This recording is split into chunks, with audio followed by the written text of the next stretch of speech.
300,000 tons of soybeans arrived in China, only to be rejected right at the dock. Not because they were spoiled, mislabeled, or infested, but because China's AI-powered customs system flagged them as American in origin, even though the paperwork claimed they were from Argentina. Within hours, Beijing exposed what it called a global fraud attempt. That revelation triggered a $200 million trade backlash, crushed Argentina's export hopes, and left U.S. farmers without cover. But here's the twist. This wasn't the first time, and it likely won't be the last. In April 2025, a bulk cargo ship arrived in Tianjin, carrying 300,000 tons of soybeans labeled as Argentine. Within a day, China rejected the entire load, not for spoilage or pests, but because their customs AI flagged the beans as likely originating from the US. It wasn't speculation. Chinese customs officials explained that internal traceability systems found protein levels inconsistent with what Argentine soybeans typically show. That triggered alarms. Then came the rare public statement. Beijing accused the shipment of being American soybeans, rerouted through Argentina, an attempt to sidestep tariffs. So what gave away the origin switch? And why did it escalate so fast? Because soybeans aren't just crops anymore. They're pieces in a geopolitical game.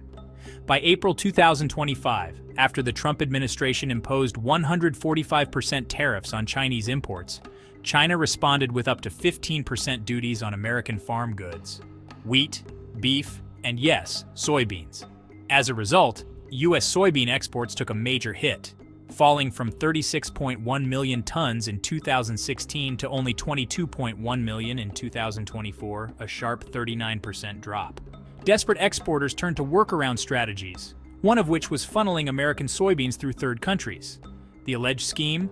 Ship U.S.-grown soybeans to Argentina, relabel them using altered origin certificates, and then ship them to China under Argentina's name.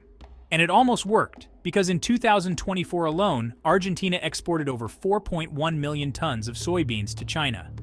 But this smokescreen had flaws, and China's inspectors weren't fooled. The detection didn't require months of lab analysis. It came down to China's national traceability system, overhauled in 2024 with AI pattern detection and advanced protein profiling. Argentine soybeans rarely exceed 34% protein, but, this shipment tested at 35.1%. That's a chemical signature typical of soybeans grown in the American Midwest, particularly in Illinois and Iowa, where farming conditions boost protein levels. More red flags showed up.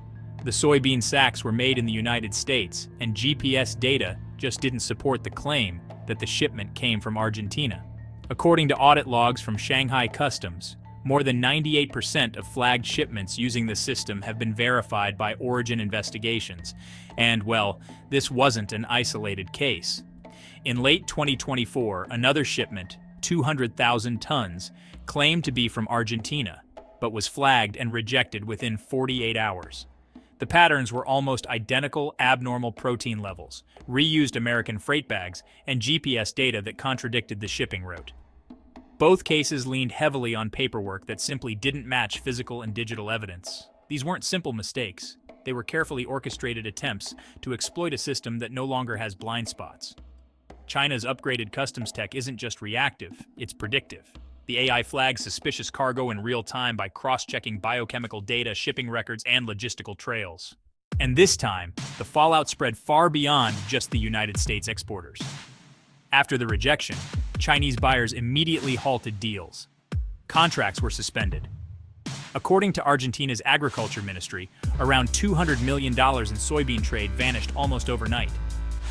Caught off guard, Buenos Aires lodged a formal complaint with the World Trade Organization.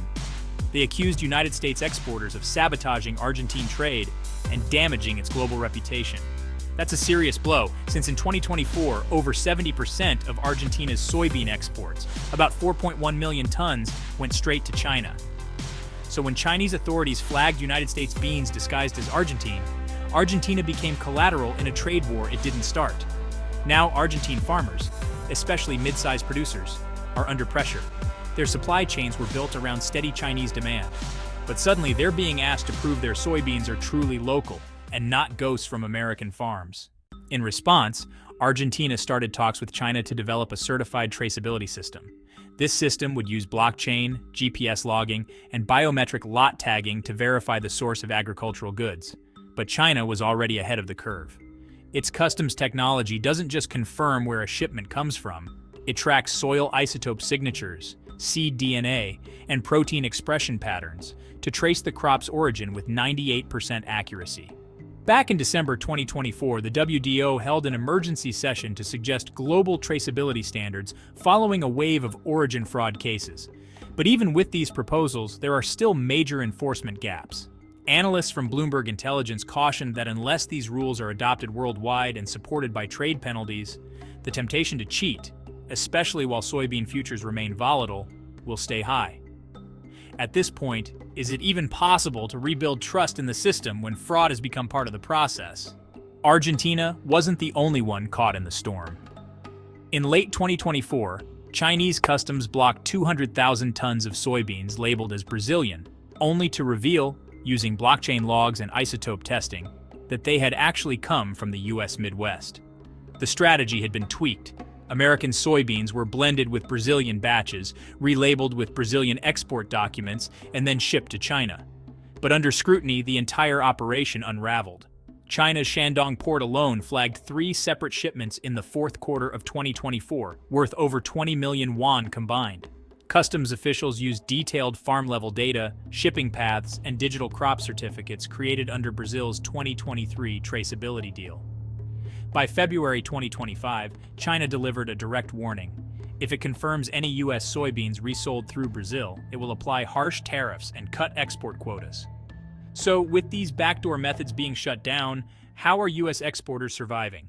The data shows a tough reality.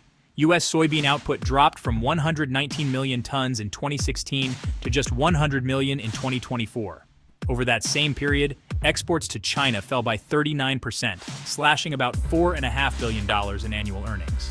Based on USDA findings and Bloomberg's Ag Trade Index, leftover supplies are piling up in silos across the Midwest, while local prices are stuck near decade-long lows.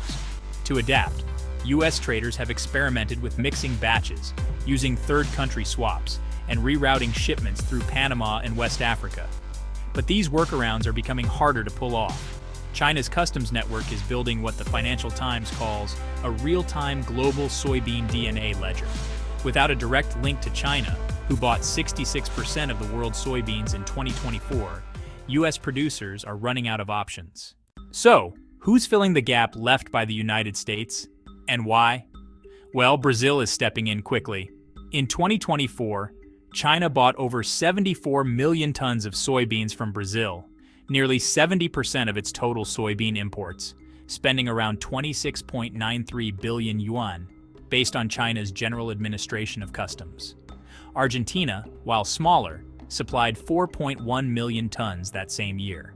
The United States, once the leading supplier, saw its share shrink to 22.12 million tons, a drop of 14 million from its 2016 high.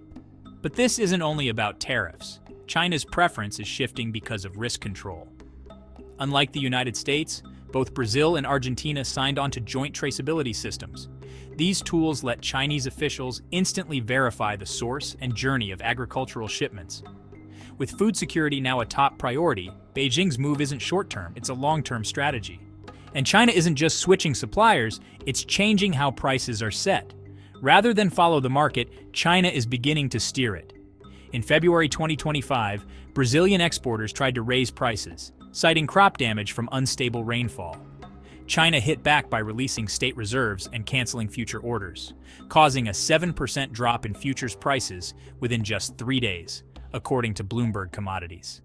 Even more telling, Chinese customs now uses a private, real-time pricing system that tracks global soybean prices and flags irregular activity instantly.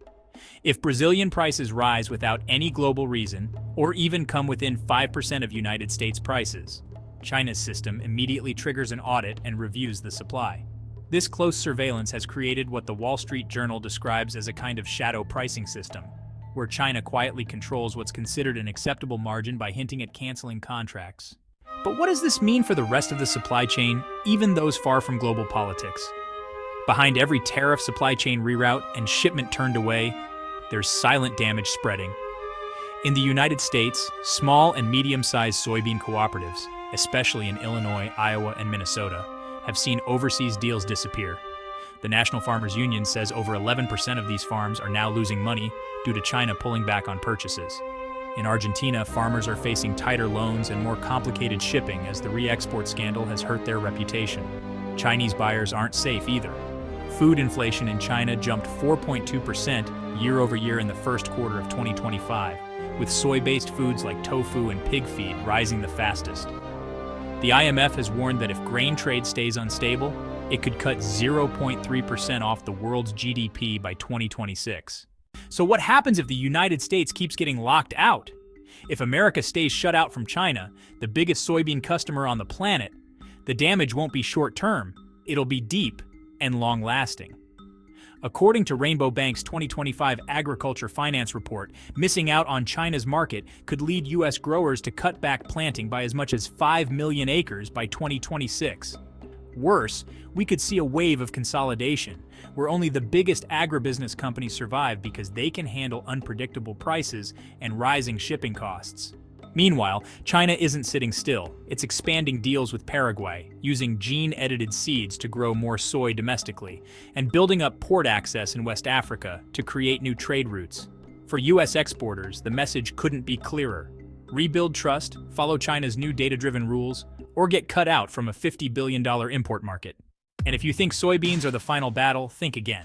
If Beijing can reject soy just for unclear origins, what happens when they dig into what's inside genetically modified American corn? Yes, U.S. GMO corn is now under the microscope, just as China begins to rewrite its rules on biotech approvals. This trade fight isn't cooling down, it's evolving. And if you think this is only about food, you're missing the bigger warning.